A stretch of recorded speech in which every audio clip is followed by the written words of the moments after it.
2 अक्टूबर को देवरिया के रुद्रपुर थाना क्षेत्र के फतेहपुर में एक ऐसी घटना घटी जो लंबे समय तक लोगों के ज़हन में रहेगी। 6 लोगों की हत्या कर दी गई। घटनाक्रम सुबह 7:15 बजे शुरू होता है। इसी रास्ते ये फतेहपुर गांव बताया जा रहा, बड़ा गांव है, 22 टोले हैं इस गांव में और अभयपुर टोला है। अभयपुर टोला बिल्कुल सामने है। अभयपुर टोला यादव कम्युनिटी की बस्ती है, ज़्यादातर वहाँ यादव कम्युनिटी के लोग ही रहते हैं।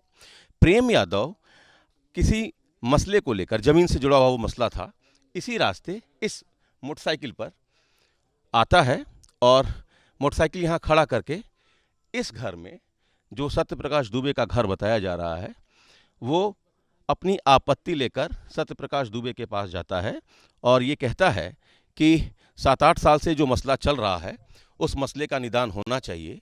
जो ज़मीन आपके भाई ने मुझे बेची है, मेरा हक बनता है कि मैं उस पर मेड़ बनाऊं। ये विवाद पिछले 7-8 साल से चल रहा था और कई बार इस तरह के आपसी समझौते, आपसी कहासुनी का कई बार ऐसा माहौल बना। प्रेम प्रकाश दुबे इसी को लेकर यहाँ पहुँचा था।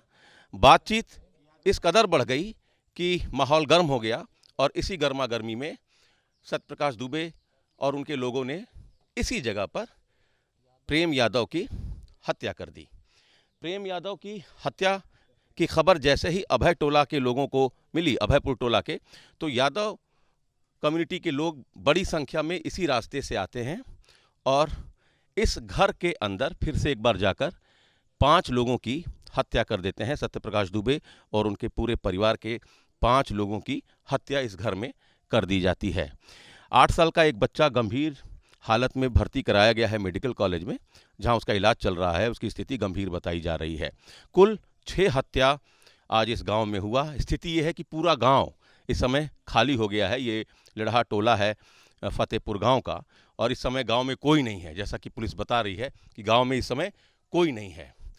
मामले की इंक्वायरी के लिए गोरखपुर से एडीजी अखिल कुमार भी पहुंच रहे हैं।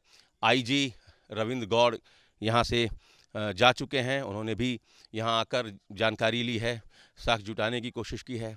इस पूरे मामले में स्थानीय थाने की क्या भूमिका है, राजस्व विभाग के कर्मचारियों की क्या भूमिका है, उनको इस मामले की जानकारी थी नहीं थी। चूँकि मसला 7-8 साल पुराना है तो इस बात से इनकार तो नहीं किया जा सकता कि थाने को कुछ पता नहीं रहा होगा, तो उनकी भूमिका की भी जाँच हो रही है। माननीय मुख्यमंत्री जी गोरखपुर में मौजूद हैं। जैसे ही उनको इस घटना की जानकारी मिली, उन्होंने सख्त निर्णय लिया कि आप, अखिल कुमार को कहा कि आप तत्काल जाइए और जो भी दोषी पाया जाए उसके खिलाफ कठोरतम कार्रवाई करिए। समीक्षा बैठक में, कानून व्यवस्था की समीक्षा बैठक में पहली बार एक बड़ा निर्णय लिया था मुख्यमंत्री जी ने, जिसमें थानाध्यक्ष से लेकर डीजीपी तक सारे लोग मौजूद थे। उसमें यह निर्णय लिया गया था कि ज़मीन से संबंधित मसलों को लेकर संवेदनशीलता बरती जाएगी और राजस्व विभाग, पुलिस विभाग मिलकर काम करेगा।